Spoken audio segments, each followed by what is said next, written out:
पाकिस्तान को दहशतगर्दों के हथियारों के हुसूल और इस्तेमाल पर तशवीश। दहशतगर्दों के पास अफगानिस्तान में छोड़े गए हथियार मौजूद हैं। कलअदम टीटीपी अफगानिस्तान से बिला रोक टोक कार्रवाइयां करती है। हथियार पाकिस्तान के खिलाफ इस्तेमाल हो रहे हैं। दहशतगर्द गिरोहों को हथियारों की रसाई को रोका जाए। दहशतगर्द तंजीमों को मुखालिफ मुल्क की बैरूनी इमदाद और माली मावनत हासिल है। सलामती कौंसिल के इजलास में पाकिस्तानी काउंसलर आतिफ रजा का बयान। पाकिस्तान 4 साल के लिए क़ौम मुत्तहिदा के कमीशन बै मनशियात का रुकन मुंतखब। पाकिस्तान को 2026 से 2029 तक रुकन मुंतखब किया गया। पाकिस्तान आलमी सतह पर इंसदाद मनशियात की कार्रवाइयों में पेश रहा है। एलामिया के मुताबिक कमीशन का रुकन मुंतखब होना पाकिस्तान पर एतमाद को जाहिर करता है। पाकिस्तान UN इक़्तिसादी काउंसिल का शुक्रगुजार है। निजी स्कीम के तहत 70,000 हाजियों के कोटे का मामला। वज़ीर आज़म शहबाज शरीफ का नोटिस। वज़ीर आज़म ने 3 रुकनी आला सतह की इंतजामी कमेटी तश्कील दे दी। नोटिफिकेशन भी जारी। वज़ीर आज़म शहबाज शरीफ ने मामले के हल और ज़िम्मेदारान के तायुन के अहकामात जारी कर दिए। निजी स्कीम के तहत 70,000 हाजियों के कोटे के मुतल्लिक वज़ीर आज़म शहबाज शरीफ ने नोटिस जारी किया है और वज़ीर आज़म 3 रुकनी आला सतह की इंतजामी कमेटी भी तश्कील दे दी है, जिसका नोटिफिकेशन जारी हो चुका है। वज़ीर आज़म की जानिब से मामले के हल के अहकामात जारी किए गए हैं। पार्टी टिकट्स और दीगर अमूर पर वज़ीर आला खैबर पख्तनख्वा का बयान। PTI के सीनियर रहनुमा असद कैसर का पार्टी की क़यादत से वज़ीर आला के बयान की तहकीकात का मुतालबा। अपने ट्वीट में कहा कि वज़ीर आला के बयानात का जवाब देने का हक रखते हैं। मौजूदा हालात में ऐसी बातों से गुरेज करना ज़रूरी है। गैर ज़रूरी बयानात बानी की रिहाई की जद्दोजहद को कमज़ोर कर सकते हैं। वज़ीर आला को चाहिए कि वो अपनी तमाम तवानाइयाँ सूबे में गवर्नेंस और अमन व अमान की बहाली पर मरकूज़ रखें। अमेरिकी सदर डोनाल्ड ट्रंप की ईरान को बराह रास्त मुज़ाकरात की पेशकश। कहा कि बेहतर ये होगा कि ईरान से बराह रास्त मुज़ाकरात हों, क्योंकि ये अमल तेज़ होता है। उम्मीद है ईरान बराह रास्त मुज़ाकरात पर आमादा हो जाएगा। अमेरिकी सदर डोनाल्ड ट्रंप अमेरिका और ईरान बिलवास्ता मुज़ाकरात पर राज़ी हो गए। अगले 3 हफ्तों में बातचीत शुरू होने का इम्कान है। मुज़ाकरात ओमान में होंगे, अरब मीडिया का दावा।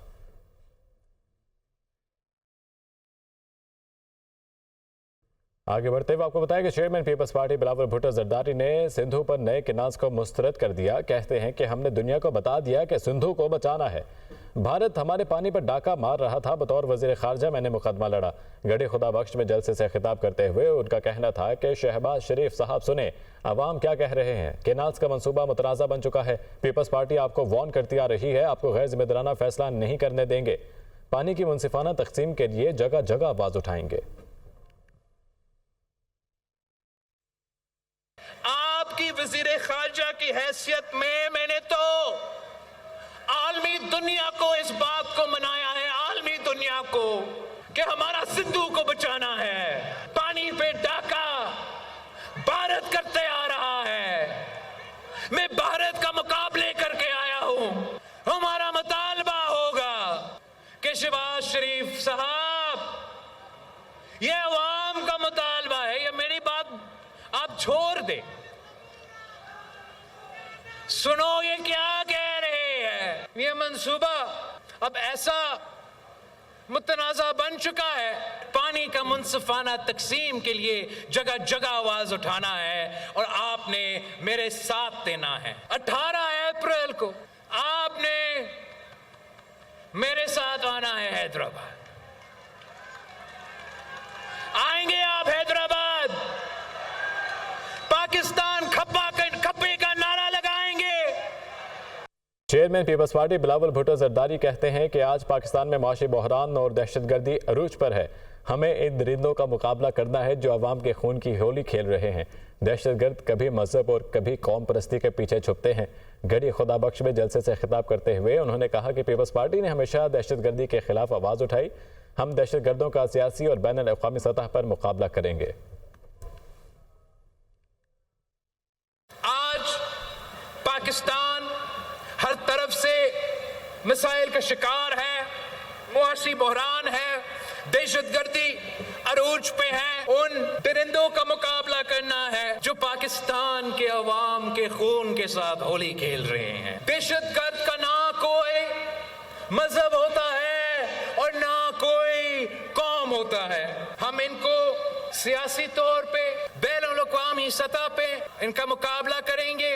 हुकूमत का सबसे अहम किरदार होता है वजीर आज़म का, उनका टीम का, और हम बतौर पीपल्स पीपल्स पार्टी इस मेहनत में, इस कोशिश में उनके साथ देंगे।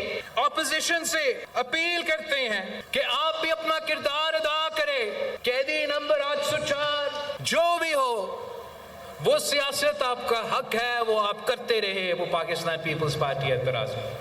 लेकिन जहां तक ये पाकिस्तान और दहशतगर्द का मुकाबला है, ऑपोजिशन को भी अपना किरदार अदा करना चाहिए। कोई एक जमात, कोई एक सूबा ये दहशतगर्दों और उनके पीछे जो आलमी कुव्वतें हैं उनका मुकाबला नहीं कर सकता। दहशतगर्दों और इनके सहूलतकारों के लिए पाकिस्तान में कोई जगह नहीं। गैर कानूनी सरगर्मियां दहशतगर्दी की माली मावनत से अंदरूनी तौर पर जुड़ी हुई हैं। नेशनल एक्शन प्लान के निफाज में तमाम इदारे पायदार हमआहंगी, मरबूत कोशिशों और ताउन को यकीनी बनाएं। आर्मी चीफ का नेशनल एक्शन प्लान के तेज निफाज की ज़रूरत पर जोर। Army chief general Syed Asim Munir की ज़ेर सदारत core commanders conference. Army chief general Syed Asim Munir की ज़ेर सदारत 268वीं कोर कमांडर कॉन्फ्रेंस। इलाकाई व दाखिली सलामती की सूरत हाल का तफसीली जायजा। कौमी सलामती को दरपेश चैलेंजेस और पाकिस्तान की हिकमत अमली पर ब्रीफिंग। दहशतगर्दी को हर कीमत पर ख़त्म करने के मुसम्मम अज़्म का इआदा। ISPR के मुताबिक कॉन्फ्रेंस में शहदा के लिए फातह खानी की गई और फ़ौज पाकिस्तान, कानून नाफिज करने वाले इदारों और शहरियों की लाजवाल कुर्बानियों को खिराज अकीदत पेश किया गया। शुरका ने इस अज़्म का इआदा किया कि मुल्क दुश्मन अनासिर और इनके सहूलतकारों से रियासत पूरी ताकत से निपटेगी। किसी को बलूचिस्तान के अमन में खलल डालने की इजाज़त नहीं दी जाएगी। शुरका का कहना था कानून की अमलदारी में किसी किस्म की नरमी और कोताही नहीं बरती जाएगी। आर्मी चीफ ने नेशनल एक्शन प्लान के तहत मुल्क भर में कायम शुदा जिलाई राब्ता कमेटियों के आगाज को सराहा। कहा पाक फौज दहशतगर्दों की माली अनाज के खिलाफ सख्त कानूनी इकदाम में हुकूमत और कानून नाफिज करने वाले इदारों को मुकम्मल ताउन फराहम करेगी। गैर कानूनी सरगर्मियाँ दहशतगर्दी की माली मावनत से अंदरूनी तौर पर जुड़ी हुई हैं। फोरम ने मकबूजा जम्मू और कश्मीर में इंसानी हकूक की जारी संगीन खिलाफ वर्जियों पर गहरी तशवीश का इजहार किया। शुरका ने LOC पर भारतीय फौज की खिलाफ वर्जियों पर भी खदशात जाहिर किए। इजलास में फ़लस्तीन के अवाम की गैर मुतज़लज़ल हिमायत का इआदा भी किया गया। कॉन्फ्रेंस के अख्तिताम पर आर्मी चीफ ने बेहतरीन जंगी तैयारियों को बरकरार रखने के लिए सख्त तरबियत को यकीनी बनाने पर जोर दिया। National cyber crime investigation agency fall कर दी गई। FIA का साइबर विंग खत्म। साइबर विंग का तमाम स्टाफ NCCIA के मातहत काम करेगा। FIA साइबर विंग के तमाम मुकदमात भी NCCIA को मुंतकिल। साइबर विंग के अफसरान मौजूदा ओहदों के साथ काम करेंगे। पुलिस सर्विस ग्रेड 20 के वकारुद्दीन सैयद को DG national cyber crime investigation agency तैनात कर दिया गया। वकारुद्दीन सैयद इससे कबल FIA में खिदमत सर अंजाम देते रहे थे। वज़ीर तवानाई अवैस लगारी का कहना था कि 36 IPPs के साथ मुज़ाकरात मुकम्मल हुए। इससे 3696 अरब रुपए की बचत होगी। दरामदी कोयले के प्लांट्स मकामी कोयले पर मुंतकिल करेंगे। फैसले के बाद फ्यूल कॉस्ट एडजस्टमेंट कम होगी। बिजली की कीमतों में रिलीफ से मुतालिक ब्रीफिंग देते हुए उनका मजीद कहना था कि माजी में महंगे पावर प्लांट्स लगते रहे। कॉन्ट्रैक्ट नेगोशिएशंस जो थी 36 IPPs के साथ मुकम्मल की और उन नेगोशिएशंस के उसके जी नतीजे में 3696 अरब रुपए का हमें एक सेविंग्स हुई, जो मुस्तकबिल में हमारे कंज्यूमर्स के ऊपर एक बोझ होता। हम लोग एनर्जी सिक्योरिटी को मद्देनज़र रखते हुए इन प्लांट्स को, जो 3 बड़े इम्पोर्टेड प्लांट्स हैं और एक हुकूमत का अपना जामशोरो है, उसको कोल कन्वर्जन की तरफ लेके आने के लिए एक तफसीली जी स्टडी जो कि एक बैंकेबल डॉक्यूमेंट हो, वो हमारा जून तक तैयार हो रहा है। जो अभी तक की रीडिंग्स आ रही हैं उसमें यही हमें इम्प्लिकेशंस दिखाई दे रही हैं कि ये फ्यूल कॉस्ट की रिडक्शन में बहुत हमें हेल्प करेगा। अगर हमारी टर्म शीट बैंक्स के साथ 6 साल की तय हुई तो 6 सालों में ये आपका 2400 अरब रुपए, 1200 अरब रुपए का लोन भी पे ऑफ हो जाएगा, उसका सूद भी पे ऑफ हो जाएगा। और हमने जो IPPs के साथ कॉन्ट्रैक्ट्स किए हैं उसमें इसी सर्कुलर डेट का जो हिस्सा था, जो हमने उनको लेट पेमेंट चार्जेस में देना था, उसके भी हमने उनके साथ डिस्काउंट लिए थे। तो हर चीज मिला के आपका तकरीबन कोई 300 अरब रुपए रह जाएगा, जिसकी फाइनेंशियल कॉस्ट इम्प्लीकेशन होंगी। आज 1 से 2 रुपए फी यूनिट शायद बिजली सस्ती आपको मिल सके अगर आज वो ट्रांसमिशन कंस्ट्रेंट्स ना हो जो इस वक्त मौजूद है। पेशावर दहशतगर्दों की थाना इनकलाब पर फायरिंग और दस्ती बम हमला। पुलिस के मुताबिक पुलिस के जवाबी फायरिंग से हमलावर फरार हो गए। हमले में कोई जानी नुकसान नहीं हुआ। धमाके से थाने के शीशे टूट गए। पेशावर में दहशतगर्दों की थाना इनकलाब पर फायरिंग और दस्ती बम हमला। पुलिस की जानिब से जवाबी फायरिंग से हमलावर फरार हो गए। हमले में कोई जानी नुकसान नहीं हुआ। धमाके से थाने के शीशे टूट गए। तहरीक इंसाफ की लीडरशिप में इख्तलाफात हैं। रहनुमा शौकत यूसुफजई का एतराफ़ program tonight with Samar Abbas पर गुफ्तगू करते हुए उनका कहना था कि अब ये नौबत आ गई है कि इख्तलाफात की तरदीद भी नहीं कर सकते। पहले मरकजी लीडरशिप इख्तलाफात पर पर्दा डालती रही, अब सामने आए। बैरिस्टर गौहर इख्तलाफात ख़त्म कराने की कोशिश कर रहे हैं, बाकी लीडरशिप भी बाहर आए। पहले तो डिनाई करते रहे, लेकिन अब तो डिनाई नहीं कर सकते। इख्तिलाफात हैं, इसमें कोई शक नहीं है। हम बड़े चीज़ों पे पर्दा डालते रहे, लेकिन डिसिप्लिन का फुकदान रहा है। फिर जो हमारी सीनियर लीडरशिप थी, जिनके पास ओहदे हैं, वो इन सारे मामलात पर खामोश रहे। कि जुनैद अकबर साहब से जो मेरी बात हुई है, वो काफ़ी अच्छा रिस्पांस रहा उनका, और उन्होंने कहा कि मेरी तो सूबाई हुकूमत है, अली अमीन साहब जो है वो इमरान खान के नामिनी है, चीफ मिनिस्टर हैं, तो मैं कैसे उनके खिलाफ जा सकता हूँ।